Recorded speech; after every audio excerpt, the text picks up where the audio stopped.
उसका बगिया में आना गजब हो गया।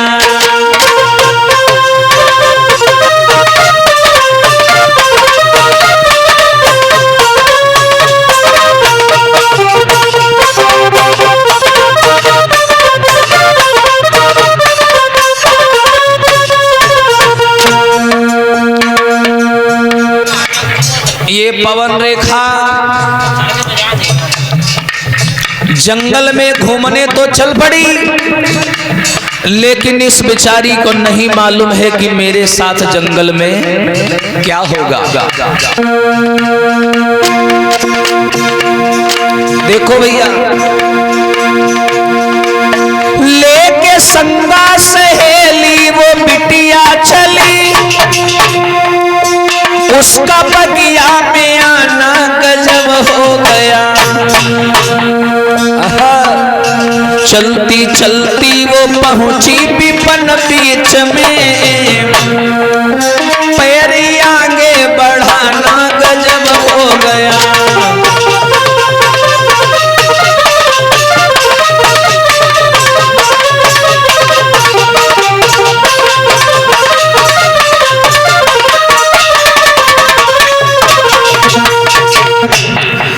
रानी पवन रेखा सहेलियों को लेकर के जंगल में आई।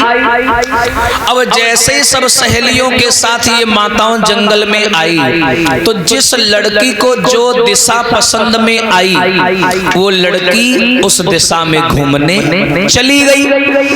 और जब वो लड़की उस दिशा में घूमने चली गई माताओं, तो याद रखना पवन रेखा जंगल में अकेली हो गई, अकेली हो गई।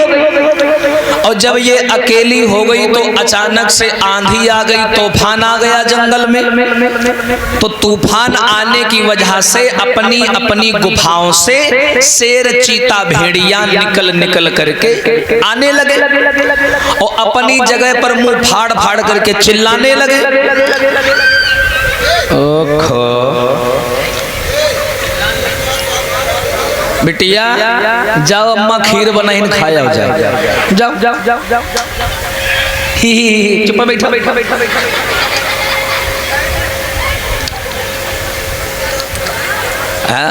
बड़ी बदमाश।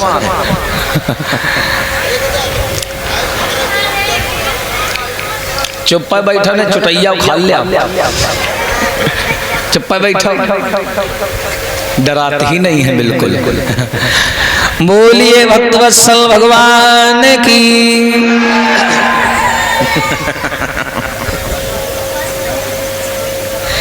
इधर रानी पवन रेखा ने जब शेर चीता भेड़िया की आवाज को सुना है तो बेचारी डर गई, अकेली थी। अब जैसे ये डरी तो धर के कान पर हाथ और ये चिल्लाई, तो उसी जंगल में रहता था धुरमिलिक नाम का एक राक्षस। उसी जंगल में उसने देखा ये पवन रेखा जंगल में अकेली है, कोई नहीं है इसके साथ में। उसने देर नहीं लगाई माताओं, पवन रेखा के पति का भेष बना लिया। देखो राजा उग्रसेन का भेष बना करके ये पवन रेखा के सामने आया, बोला घबराओ नहीं, मैं तुम्हारे सामने आ चुका हूँ।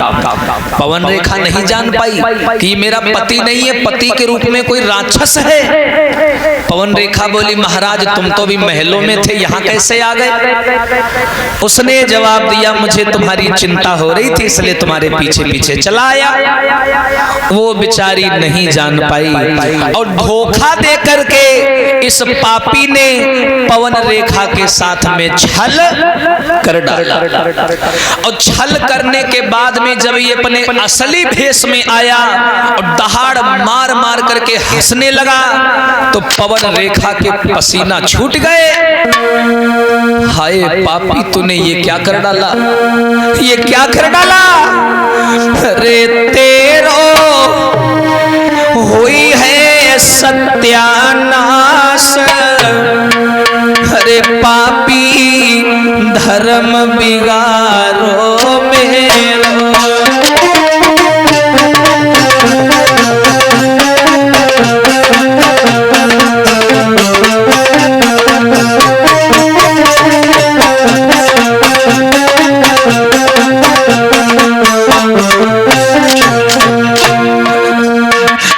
क्या किया तूने, ये क्या कर दिया।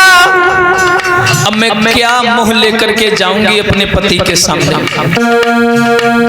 मुझे नहीं मालूम था कि मेरे पति के रूप में तू कोई राक्षस है।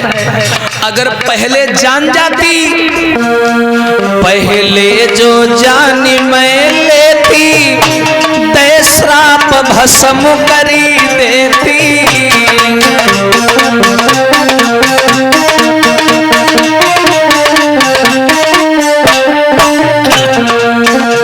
अरे अभागे,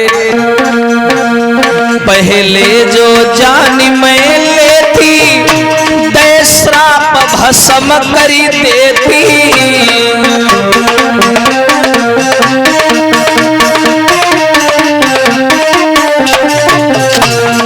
लेकिन एक नारी की ताकत, एक नारी की शक्ति, उसकी इज्जत होती है।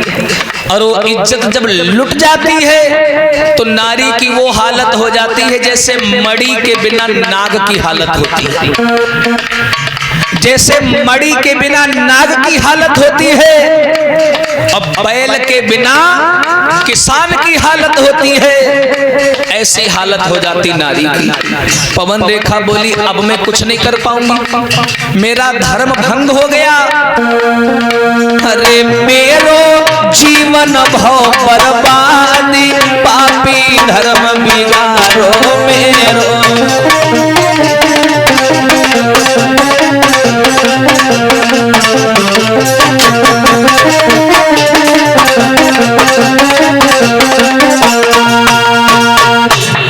रो करके पवन रेखा बोली, अरे पापी, अरे राक्षस, तूने मेरा जीवन बर्बाद कर दिया। अब मैं कौन सा मुंह लेकर के अपने पति के सामने जाऊंगी। तू यही करता है रात दिन, पराई औरतों के पति का भेष बना करके उनके साथ धोखा करता है। धर्मलेख नाम का राक्षस बोला, क्यों रो रही हो, क्यों रो रही हो। अरे तुमको तो हमारी बड़ाई करनी चाहिए। अच्छा, बड़ाई करनी चाहिए। अरे शुक्र मनाओ कि मैंने तुम्हारे माथे से निह संतान का कलंक मिटा दिया। ये पवन रेखा, पता है मेरे द्वारा जो तेरे गर्भ से बालक पैदा होगा वो कैसा होगा। गुस्से में आकर के पवन रेखा बोली, कैसा होगा, तेरे जैसा नीच होगा। और कैसा होगा, बिल्कुल सही। अब सुन लो कैसा होगा। मेरे समान योद्धा होगा, उसे कोई जीत न पाएगा।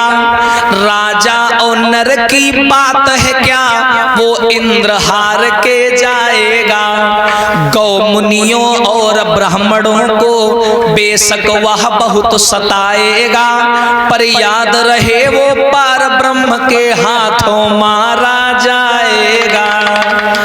जवाब दिया, सुन, वो गौ को सताएगा, मुनियों को सताएगा, ऋषियों को सताएगा, ब्राह्मणों को सताएगा, लेकिन अंत समय में उसे मारने के लिए भगवान को आना पड़ेगा। इतना कह करके ये तो चला गया। अब जब माताओं चला गया तो बेचारी पवन रेखा खड़ी हुई, अपने कपड़ों को झाड़ा, मिट्टी लग गई थी। श्रृंगार को संभाला, सारा श्रृंगार बिगड़ गया था। कपड़ों को संभाला, तब तक सब लड़कियां आ गई। लड़कियों ने देखा हालत खराब है महारानी की। पूछा, महारानी ये सब कैसे हुआ, तुम्हारी हालत कैसे खराब हो गई। कपड़े मिट्टी में सने हुए हैं, श्रृंगार बिगड़ा हुआ है, क्या हो गया। तो पवन रेखा ने असली बात छिपा दी और बना करके दूसरी बात कह दी। सुनो बहन, तुम्हें नहीं मालूम, एक हड्डा कट्टा सांप अंदर और मेरे गाल में थप्पड़ मारी गया, मेरे गाल में थप्पड़ मारी गया।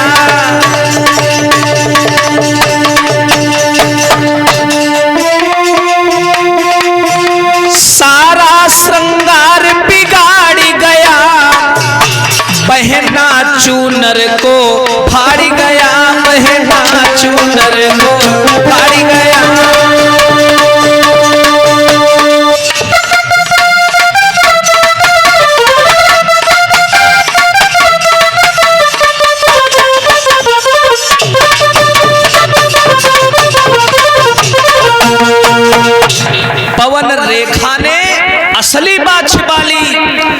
बना करके दूसरी बात कह दी, बहन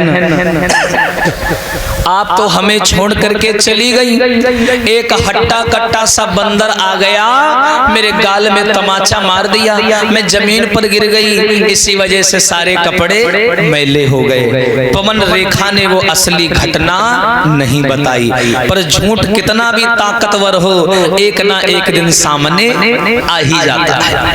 अब ये चली, लौट के माताओं घर आ गई, इसका गर्भ रुक गया, गर्भ ठहर गया, पेट में बच्चा पलने लगा। और जब धीरे धीरे समय बीता, आज वो समय आ गया जब उस बच्चे का जन्म होना है।